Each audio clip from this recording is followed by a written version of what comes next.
Izinkan saya memperkenalkan diri. Nama saya Febrina Arfianti, calon guru penggerak angkatan 9 dari SDN Teluk Dalam 1 Banjarmasin. Kali ini kami akan melaksanakan praktek coaching dengan menggunakan alur supervisi akademik sebagai tugas demonstrasi kontekstual modul 2.3. Saya sebagai supervisor dan telah hadir bersama saya ada Ibu Hajar sebagai coach dan Bapak Muhammad Zaini sebagai coachee. Terima kasih. Assalamualaikum warahmatullahi wabarakatuh.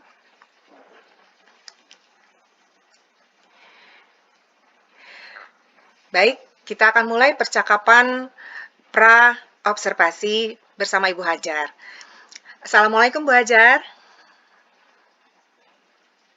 Waalaikumsalam Bu Febri. Terima kasih nih sudah hadir di sini. Gimana kabarnya Ibu? Alhamdulillah Bu Febri. Ibu sendiri bagaimana? Sehat Bu, Alhamdulillah. Bu Hajar, hari ini rencananya akan melaksanakan coaching ya? Iya Bu. Nah, sebelum Ibu melaksanakan proses coaching, ada sedikit yang mau saya bicarakan terlebih dahulu. Boleh ya Bu? Iya, silakan Ibu. Baik Bu Hajar, nanti ketika Ibu melaksanakan proses coaching antara coach dengan coachee, saya akan mengamati dan menilai sesuai dengan rubrik penilaian. Ya, seperti mencakup hal-hal yang berkaitan dengan kompetensi inti dari sebuah coaching ya Bu Hajar. Misalnya nih, bagaimana Ibu Hajar hadir secara penuh dalam percakapan, kemudian mendengarkan dengan aktif, apakah Ibu Hajar sudah memberikan pertanyaan-pertanyaan berbobot sesuai dengan alur tirta. Nanti jangan lupa juga bahwa dalam proses coaching yang dilakukan harus memperhatikan prinsip-prinsip seperti kemitraan, kemudian proses kreatif yang bisa memicu pemikiran dan memaksimalkan potensi coaching ya Bu. Oh iya Bu, baik Bu. Nah Bu Hajar, dari ketiga kompetensi coaching ini, kompetensi apa nih yang ingin Ibu kembangkan? Ya Bu, dengan praktek coaching ini saya berharap bisa hadir penuh nih, mengembangkan kemampuan saya dalam mendengarkan aktif dan memberikan respon yang tepat terhadap jawaban coachee. Dan saya juga ingin bisa mengajukan pertanyaan yang berbobot Bu. Oke. Nggih. Baik, Ibu ingin mengembangkan ketiga kompetensi coaching ini, begitu ya Bu? Iya, betul Bu. Kemudian Bu Hajar, bagian mana yang nanti Ibu inginkan saya untuk amati secara spesifik Bu? Saya ingin diamati dalam hal mendengarkan aktif dan mengajukan pertanyaan yang berbobot. Karena dengan bagian ini dirasa memang agak menantang nih Bu. Oke gitu ya.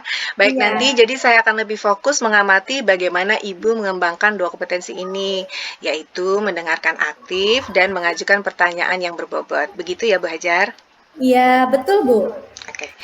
Lalu kira-kira apa indikator dari ketercapaian tujuan pengembangan kompetensi yang Ibu inginkan tadi?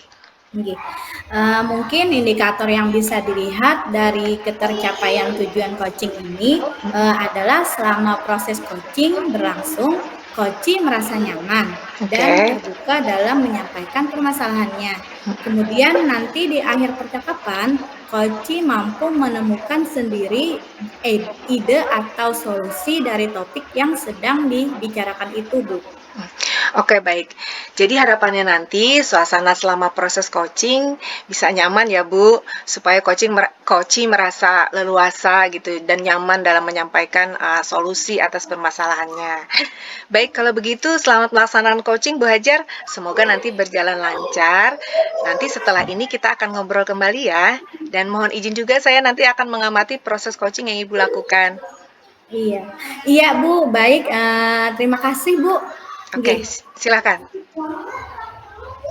Mohon izin Bu Febri, bisa dimulai ya Bu? Oke, silakan Bu Hajar. Bapak Zaini, silakan. Assalamualaikum warahmatullahi wabarakatuh, Pak Zaini. Waalaikumsalam Bu Hajar. Terima kasih nih sudah menyempatkan waktu untuk hadir bersama kita di sini. Bagaimana kabarnya Bapak? Alhamdulillah Bu Hajar, sangat baik sekali. Ibu sendiri? Alhamdulillah baik juga Bapak Zaini. Kemarin kita sempat sempat bincang-bincang ya, Pak, dan katanya ada yang ingin Bapak diskusikan dengan saya hari ini. Iya Bu, ada sedikit permasalahan yang mengganjal nih. Oh, begitu ya, Bu. Begitu ya, Bapak.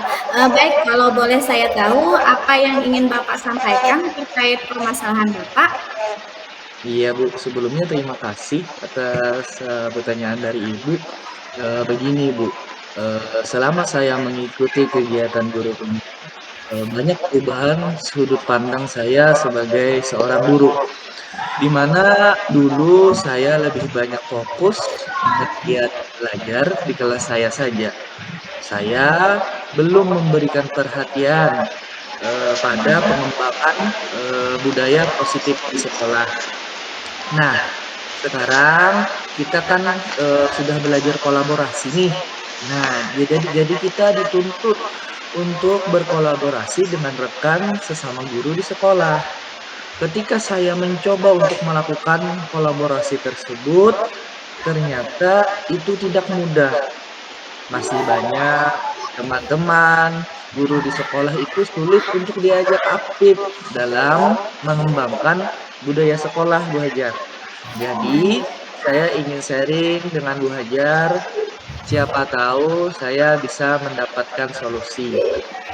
Oh, begitu. Baik, jadi kita akan membicarakan tentang permasalahan yang muncul nih ketika berkolaborasi dengan rekan guru di sekolah ya, Pak? Iya, Nah, baik.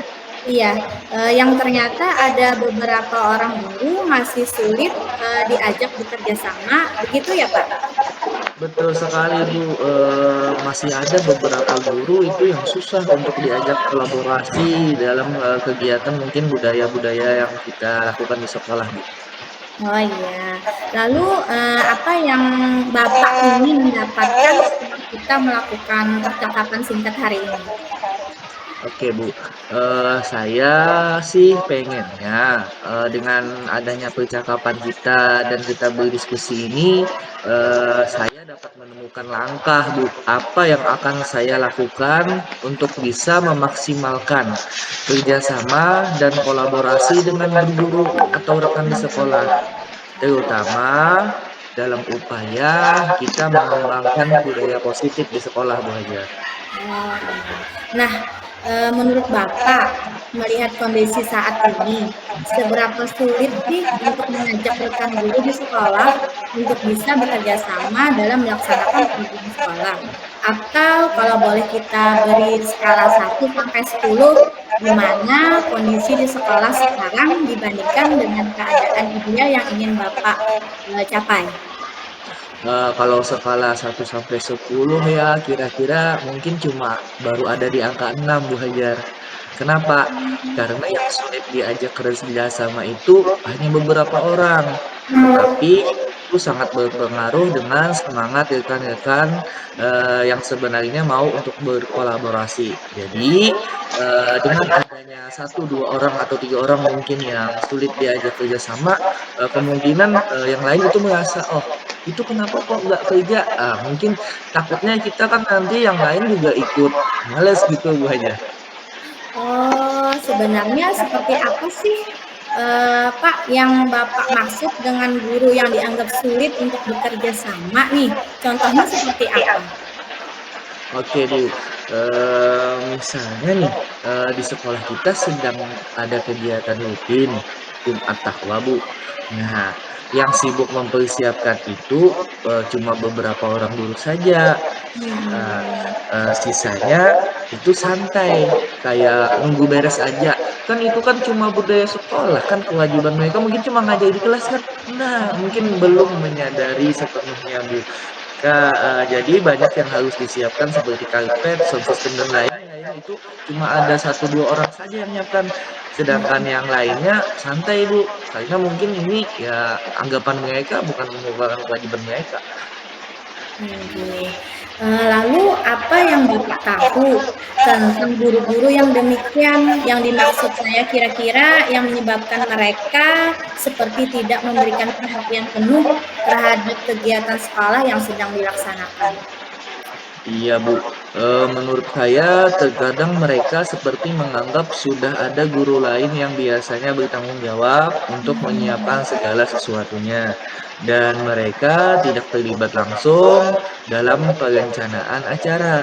Ya, akhirnya pada saat pelaksanaan menjadi santai. Oh iya. Misalnya Jadi Bu Ketakwa berarti kan cuma banyak guru agama kan Bu Hajar oh yang iya iya. mempersiapkannya. Nah, Oh, benar sekali ya, Pak, ya. Jadi Bapak menganggap bahwa, mereka tidak mau bekerja sama karena merasa tidak dilibatkan dan sudah ada guru lain yang akan menyelesaikannya. Seperti biasa begitu ya, Pak, ya? iya Lalu, betul. apakah Bapak melihat bahwa mungkin sebenarnya mereka ini punya kesempatan untuk tidak diajak berkolaborasi lebih solid dari sepengetahuan yang Bapak amati selama ini? Iya, saya melihat sih sebenarnya mereka ini adalah guru-guru yang potensial dan memiliki kompetensi yang bisa dibilang bagus dan bisa diandalkan. Hanya saja mereka belum maksimal menggunakannya dalam perkembangan kegiatan sekolah. Hal ini bisa dilihat bagaimana mereka mengatur anak-anak dalam kelas. Jadi sebenarnya sudah oke aja. Jadi kalau masalah kelas, tanggung jawab materi kelas itu sudah bagus, Bu. Namun ketika kegiatan itu secara umum mungkin satu sekolah ya masih kurang Bu kerjasamanya. Lalu, ada nggak ya yang bisa Bapak lakukan agar bisa mengetahui penyebab sulitnya mereka bekerja sama dalam setiap kegiatan yang dilakukan sekolah? Iya, ada sih, ada keinginan untuk mengajak mereka diskusi terkait masalah ini. Ya, bisa dilakukan dengan ngobrol santai ketika istirahat, mungkin bisa di taman sekolah, bisa di ruangan kantor, supaya bisa mengajak mereka untuk bersama-sama meningkatkan kerjasama dan memikirkan perubahan ke arah yang lebih baik demi sekolah. Oh, iya. Baik, jadi Bapak akan mengajak mereka berbicara nih dulu terkait masalah ini. Lalu Bapak, rencananya melakukan percakapan yang seperti apa? Iya, Bu. Rencananya saya akan menggunakan pola percakapan seperti coaching, di mana di sana tidak ada menggurui, tetapi lebih kepada percakapan yang membuat pikiran mereka akan lebih terbuka dan nyaman untuk mengungkapkan apa yang dirasakan, supaya lebih belak-belakan gitu, Bu, lebih ibaratnya tuh lebih keluar apa yang mereka apa yang, sama-sama kita bicarakan. Supaya kita bisa kerjasama dengan solid untuk mencapai tujuan bersama.